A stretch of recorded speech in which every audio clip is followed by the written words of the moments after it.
semuanya. Ketua kelas silahkan disiapkan dulu. Waalaikumsalam warahmatullahi wabarakatuh.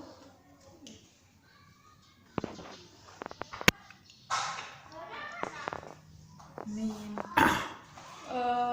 Baiklah, kepada anak-anak ibu semua, tolong mejanya diluruskan terlebih dahulu. Dan kalau ada sampah di bawah meja, silahkan dibuang dulu. Kalau sudah, silahkan kembali ke tempatnya masing-masing.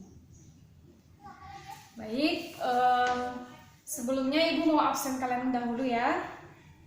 Semuanya hadir? Tidak? Ada yang tidak hadir? Siapa yang tidak hadir? Rani. Apa keterangannya ini? Ketua kelas ada surat sakitnya? Ada. Oke, berarti hanya Rani saja yang tidak hadir hari ini. Baiklah, kalau begitu kita doakan supaya Rani cepat sembuh dan bisa kembali beraktivitas seperti biasa. Nah, baiklah, kepada anak-anak ibu semua, silahkan ditutup semua buku yang tidak ada hubungan dengan kimia dan silahkan dibuka buku kimianya. Nah, baiklah. Di muka bumi ini kita semua itu berbeda-beda. Tidak ada yang sama persis satu dengan lainnya. Bahkan kembar identik sekalipun itu tidak ada yang 100% sama. Pasti ada perbedaan antara yang satu dengan yang lainnya. Nah, untuk mengenali, membedakan antara yang satu dengan yang lainnya, kita membutuhkan nama untuk bisa mengenal, mengetahui dan membedakan dari semua ragam atau jenis yang ada di muka bumi ini. Misalnya, untuk membedakan manusia saja nih. Oh ya, si Zaki, dia warna kulitnya hitam. Oh, yang hitam itu si Zaki namanya. Oh, yang sipit itu namanya Rizky. Jadi untuk mengetahui, untuk mengenal, dan untuk membedakan itu kita membutuhkan nama. Begitu juga dengan unsur-unsur kimia. Nah, unsur-unsur kimia itu kan ada banyak ragamnya, ada banyak jenisnya. Nah, untuk mengetahui unsur-unsur tersebut dan membedakan antara unsur yang satu dengan unsur yang lainnya, kita memerlukan sebuah nama. Nah, kan unsur-unsur kimia itu sudah ada namanya masing-masing. Nah, bagaimana kalau misalnya unsur-unsur itu dia terbentuk atau terikat secara kimia? Nah, di sini ibu ingin bertanya nih kepada anak-anak ibu semua. Apa namanya kalau unsur-unsur itu terikat secara kimia? Ada yang tahu? Oh, kok nggak ada yang tahu? Ini kan pelajaran dasar kita. Lupa kan anak-anak ibu semua? Nah, jadi unsur-unsur yang terikat secara kimia yaitu kita namakan dengan senyawa. Jadi, apa itu yang dinamakan senyawa? Senyawa itu adalah campuran dari dua unsur atau lebih yang terikat secara kimia.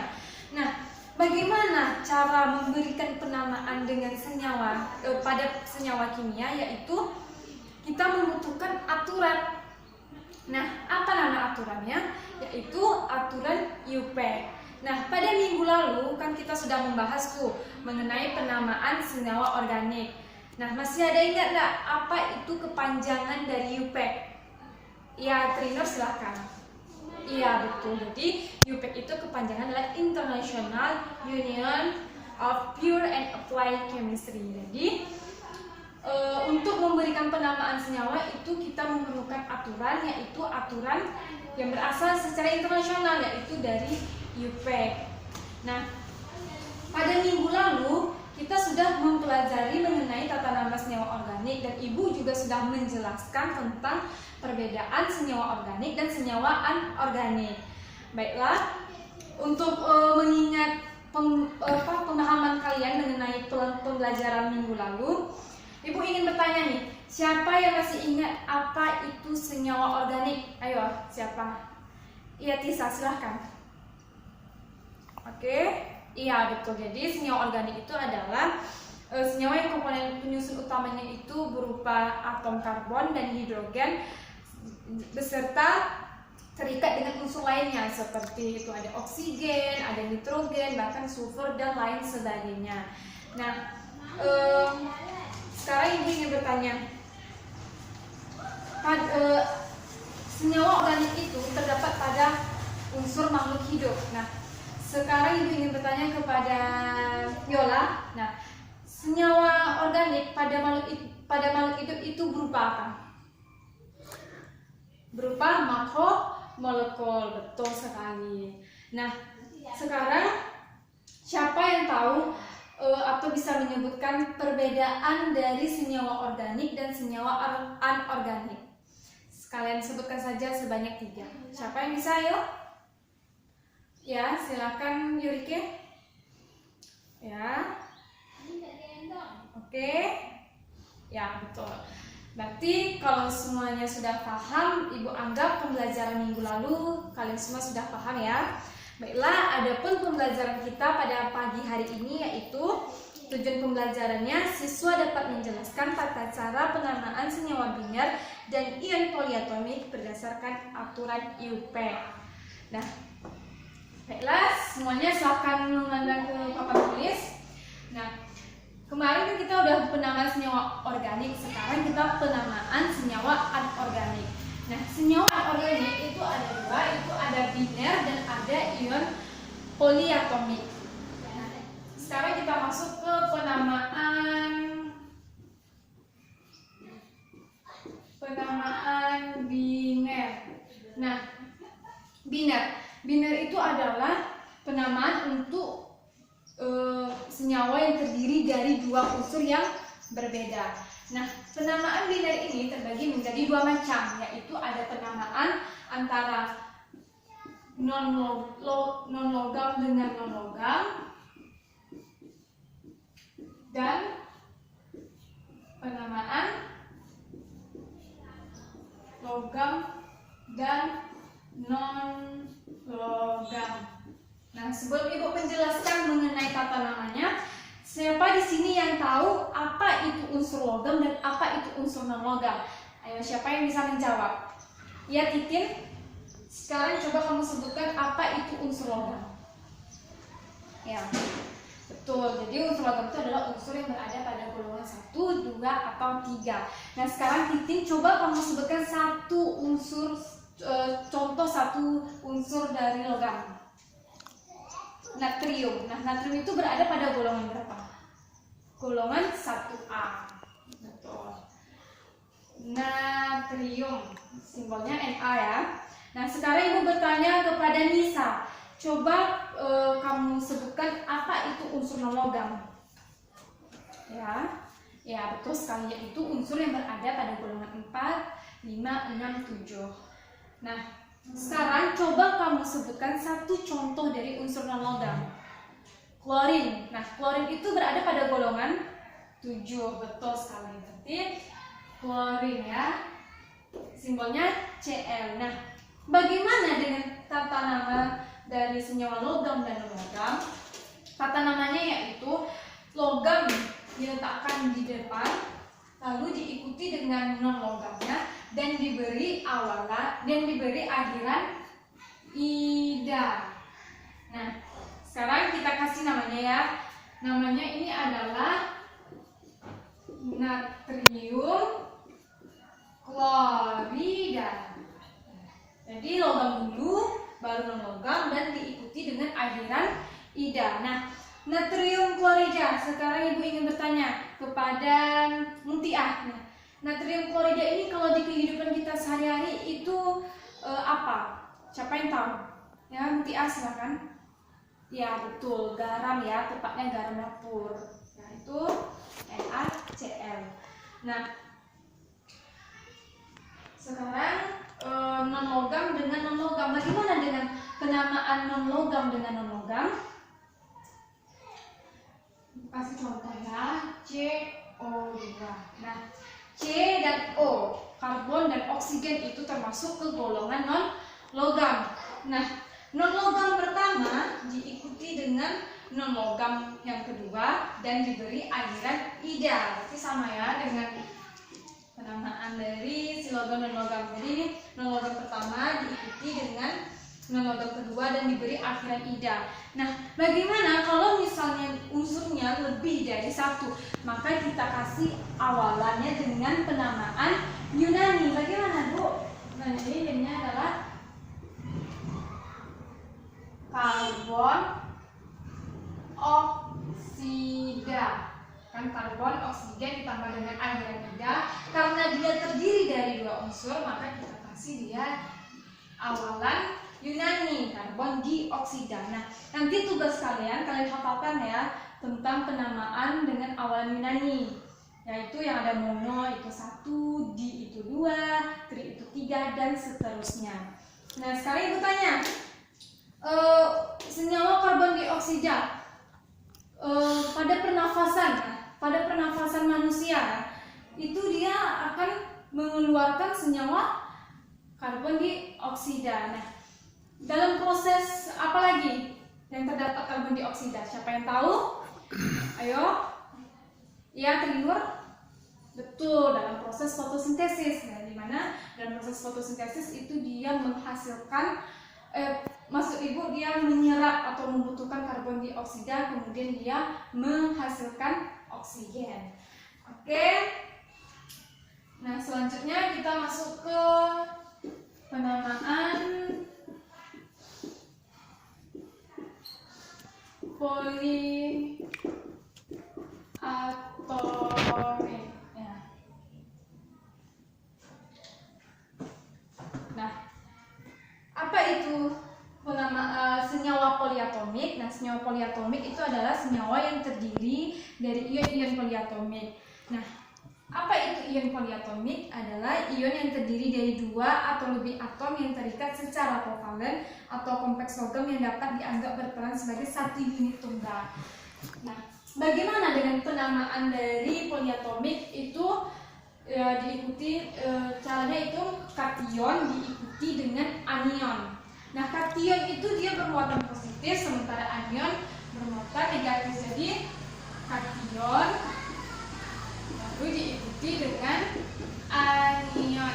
Nah, Ibu kasih contohnya langsung ya. Contohnya itu NH4Cl. Nah, NH4 ini muatannya positif ya. Kemudian Cl ini muatannya negatif. Di sini yang menjadi kation itu adalah NH4+ dan yang menjadi anionnya adalah si Cl-. Namanya ini apa? Namanya adalah amonium klorida. Nah, untuk penamaan poliatomik kalian harus menghafal tentang nama-nama dari kation dan nama-nama dari anion. Jadi nanti itu juga tugas kalian ya untuk menghafal nama-nama dari kation dan nama-nama dari anion. Nah, sampai di sini ada yang ingin bertanya atau kurang jelas silahkan ditanyakan. Ada? Ayo, nggak usah malu-malu, silahkan bertanya. Baiklah, kalau tidak ada yang bertanya, sekarang Ibu yang akan memberikan kalian tugas. Nah, Ibu sudah membagikan kalian ke dalam kelompok-kelompok, jadi nanti kalian duduk berdasarkan kelompoknya masing-masing. Nah, ketua kelas silahkan dibagikan kelompoknya ya. Ini dia, sudah Ibu bagikan kelompok-kelompoknya. Nah, silahkan duduk berdasarkan kelompok yang sudah Ibu bagikan. Nanti ya Ibu kasih waktu selama 15 menit. Nah, selama waktu 15 menit kalian silahkan berdiskusi bersama kelompok kalian masing-masing. Nanti setelah 15 menit Ibu akan memberikan soal ya secara acak. Nanti misalnya Zaki sebagai perwakilan dari kelompok 1 Ibu kasih pertanyaan. Nah, nanti Zaki jawab, terus nanti Ibu lempar lagi ke kelompok selanjutnya. Seperti itu. Paham anak-anak Ibu semua? Baiklah, kalau begitu silahkan kalian berdiskusi kurang lebih 15 menit ya. Nanti setelah 15 menit Ibu akan memberikan kalian pertanyaan. Jadi bagi yang belum paham atau ada yang kurang jelas, silahkan tanyakan kepada kawan sekelompoknya. Jadi kalian bisa saling berdiskusi. Nah, nanti untuk menjawab pertanyaan Ibu, boleh kok kalian nanti tanya sama kawan-kawan kalian ya. Ya, Ibu tunggu ya, kurang lebih 15 menit ya. Oke, baik, ini sudah 15 menit. Sekarang Ibu mulai ya. Sudah siap semuanya? Oke. Sudah. Sekarang Ibu acak ya. Trinur dari kelompok 3. Nah, ini CuOH2. Apa nama dari senyawa ini? Dan coba kamu jelaskan dia ini termasuk biner atau poliatomik. Ya, Trinur? Oke, betul. Apa betul kelompok lainnya? Ya, ini adalah tembaga 2 hidroksida. Oke, jadi ini termasuk apa, Trinur? Senyawa poliatomik. Oke, betul kelompok 3. Selanjutnya ya Zaki, kelompok 1. Apa nama dari senyawa ini dan sebutkan dia termasuk senyawa biner atau senyawa poliatomik? Ya, coba silahkan. Kalium. Ya, ini betul kaliumnya. Ini apa anionnya?